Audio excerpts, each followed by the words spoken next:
welkom weerom bij de podcast Wrakselje mij het woord en mij de vraat.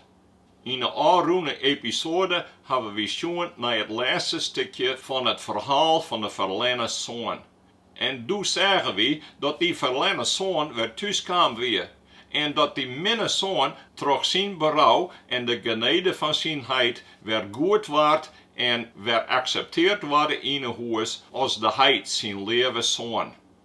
Maar toen zeggen we dat er nog een verhaaltje na kwam. En dat ging over de oudere zoon. En toen zeggen we dat er nog een tweede verlenen zoon weer. En dat wie diezelfde werd wie eerst van tochten dat er een goede zoon weer en een goede feind. Een vroede feind en een hardwerkende zoon. Maar toen kwam de aap uit de mouwen. Want die oudere zoon die toch dat terug zijn harde werken en zijn schreppen en wrotten, dat nou zijn heid hem tjenjen moest. Want hij dacht dat hij dat nou vertjennen hier, terug zijn wrotten en zijn schreppen. Maar hij hier de heid net leef, en zijn broer haatte er ook. Het verhaal van de verlenen zoon kwam tot een feest, dat er weer thuis kwam en de heid feest vieren woe, om zijn zoon die verlenen weer nou weer thuis komen weer. Maar dat weer net de eind van het verhaal. We zeggen dat de leiders van het Joodse volk, dat wienen de oudere broers. En die oudere broers dachten dat ja rechtvaardig wienen, door haar meditaties van de wet van de Heer bij dag en bij nacht. Maar sa wie het net. En ja zeggen del op de zonders en wonen haar net uitnodigen om weer thuis te komen bij haar schepper en Heer. Zat waren de noege Jezus de oudere broers om te zien wat de liefde van God weer en dat ze dat net verspuien wonen. En hij zei, sluit je zelfs toch net boeten van de liefde van jemme God, die zonders tot bekering brengen wil. En die ek jemme uitnodigt om te zien dat jemme in een ek zonders binnen, die net zonder de genade van de Heer ken. Nou zei ik al dat Tim Keller schreeuwen hier dat ik hier today er nog een protte oudere broers in het kerke binnen. En dat zag ik extra. Dat zag ik soms in het nice en uiteindelijk zag ik dat ik in mijn eigen leven. 3 verhaaltjes. De eerste is over homoseksualiteit. Het is duidelijk in de Bijbel dat God een aangrees had als mannen met mannen slepen, zodat een man met een vrouw slept. Maar dat wil net zeggen dat God de mensen haatte die het verstrikt binnen in dat soort leven. Nee, hij nodigt haar een ek uit, om schijn te laten wat ze eens binnen, als zonen en dochters van God de Heer, die het haar maken had neffens zijn beeld. En hij wil haar ek een nieuwe identiteit aan, in het kennen van Jezus Christus als de Zoon van God, die het haar verjouwen is en het eeuwige leven aan wil. Maar net alle christenen denken daarover. En er binnen ook mensen, ook in de kerken, die ons vertellen willen dat God de homoseksuelen haat en dat die ze naar de hel sturen willen vanwege haar smarige leven. Maar dat is niet de God en Heer die we kennen leren in het evangelie, zodat we dat ook leerd hebben in Lucas het 15e hoofdstuk. Carla V. Tucker, wie een jong vrouw in Amerika, die tegen vertierst rekken in de zonde. Haar goden wienen seks en alcohol en drugs. En haar leven vergriemde ja met haar vrienden die hetzelfde tochten en dienen. En op een nacht ging ze met een paar van haar vrienden naar een huis waar een oud-stel mensen wennen.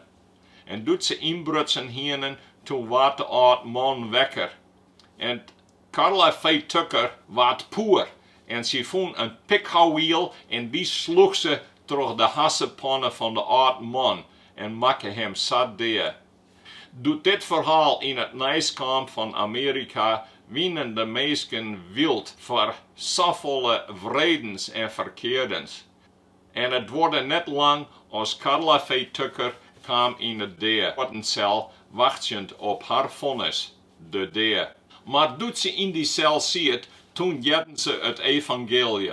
Het bliede nice, dat er zelfs voor de meest verkeerde mensen en de grootste zonders genade weer en verjouwen is door het bloed van Jezus Christus.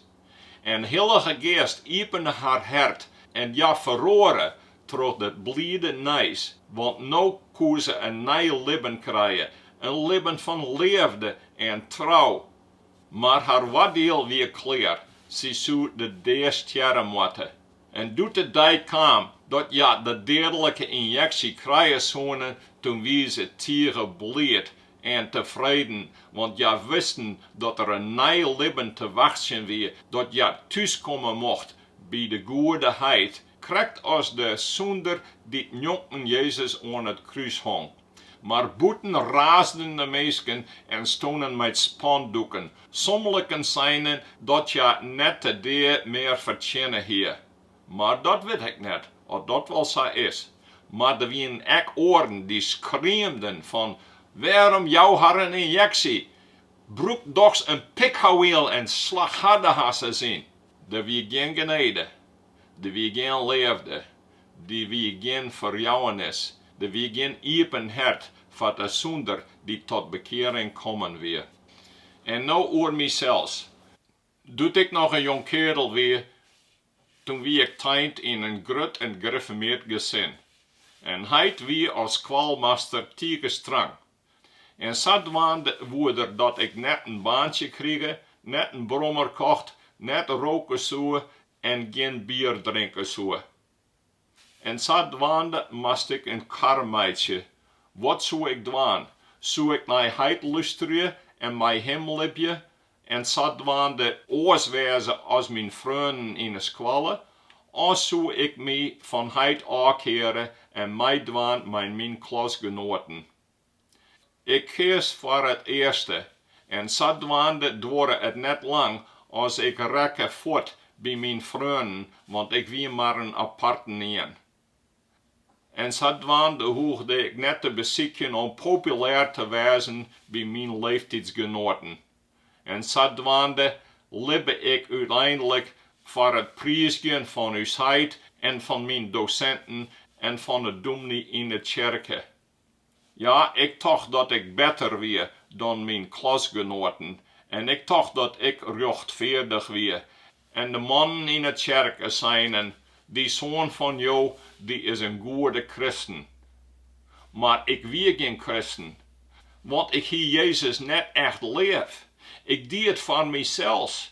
Ik word applaus hebben van mijn heid en van de docenten en de mannen in de kerk.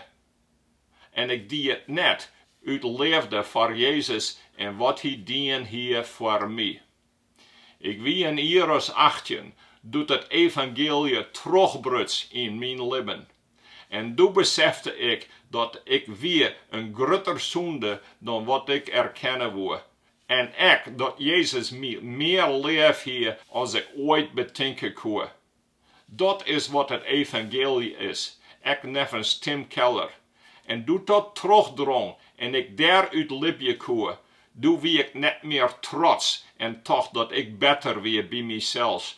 Maar toen kwam ik echt net in periodes dat ik toch dat ik de minste weer en dat ik mezelf wel deertje woe uit schaamte dat ik net de beste wezen kon, zat ik bij het verstaan hier dat ik wezen kon als eens weer.